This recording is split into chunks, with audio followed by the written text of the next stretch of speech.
So will I never go through this lifetime being loved the way I deserved through the entire relationship?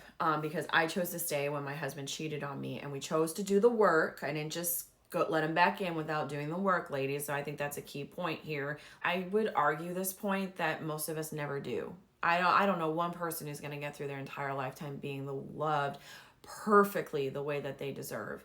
And a lot of us don't know what love is. A lot of us don't know what actual love looks like. We tolerate so many forms of bad love in our lifetime, whether it's from our parents and then those behavior patterns, the way that we've tricked our mind in believing this is love. A great example, I'm going to give you one, is the love of I'm not worthy unless I'm perfect. So you maybe learn from a parent that unless you did something absolutely perfectly, a job well done, you are not given a affirmation and validation unless you continue to do a job well done. So you learned at a very young age that my love comes from doing work in order to be rewarded. And so you take that into your marriage years later and you expect the same thing. I should receive love if I'm doing the right things. And you're just worthy of love. That's the truth. You are worthy of love no matter what. Every human being is worthy of wonderful, unconditional love. But I would say it's a very high percentage. Most of us do not know what that actually looks like naturally.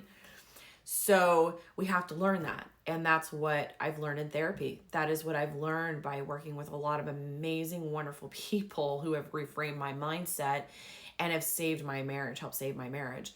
The other thing is that, I think a lot of women are like, well, he would never cheat on me. I will find a man who will never cheat on me.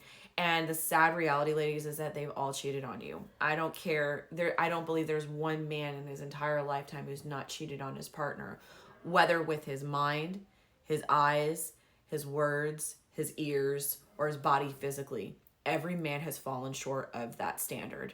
And a lot of times they don't see the need to change until they've met you, until they realize, wow, this is a woman worth fighting for, and they see that their behavior, their bad behavior, actually affects another human being, actually wounds and breaks the heart of another human being.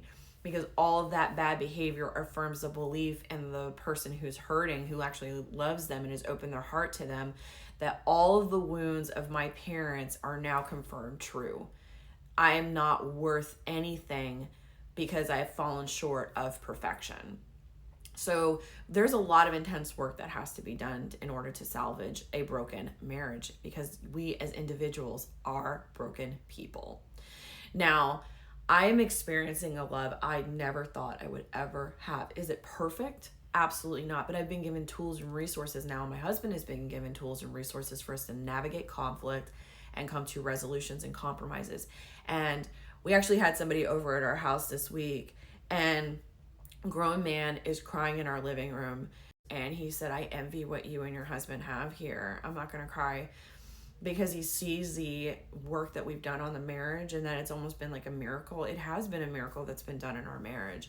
He sees the love that we have for each other and how we went from being on the brink of divorce and so angry and hurt and in pain to now being so in love and so respectful and honoring of one another and respecting boundaries and all these different things, and emotionally intelligent, God-fearing couple. And we've opened up our hearts and our home to so many different people to extend that same love.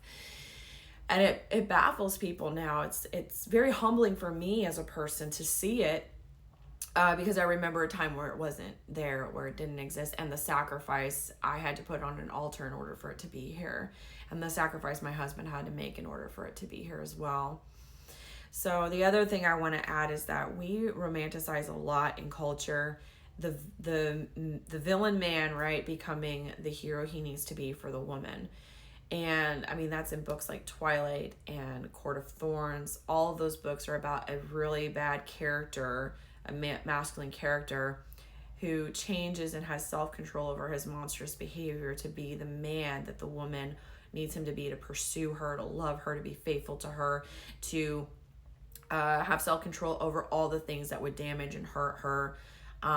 And we romanticize that in books, and we secretly want that. We want the man. It's not that we are disgusted by men who have flaws, because all men have flaws, right? We want the men to be honest about the flaws and to rise up and to do the work to conquer those behaviors, to love us unconditionally. So I would say that a better man is one that is honest with you and can admit his flaws to you, and that he's not the knight in shining armor that you would wish him to be. He's not perfect.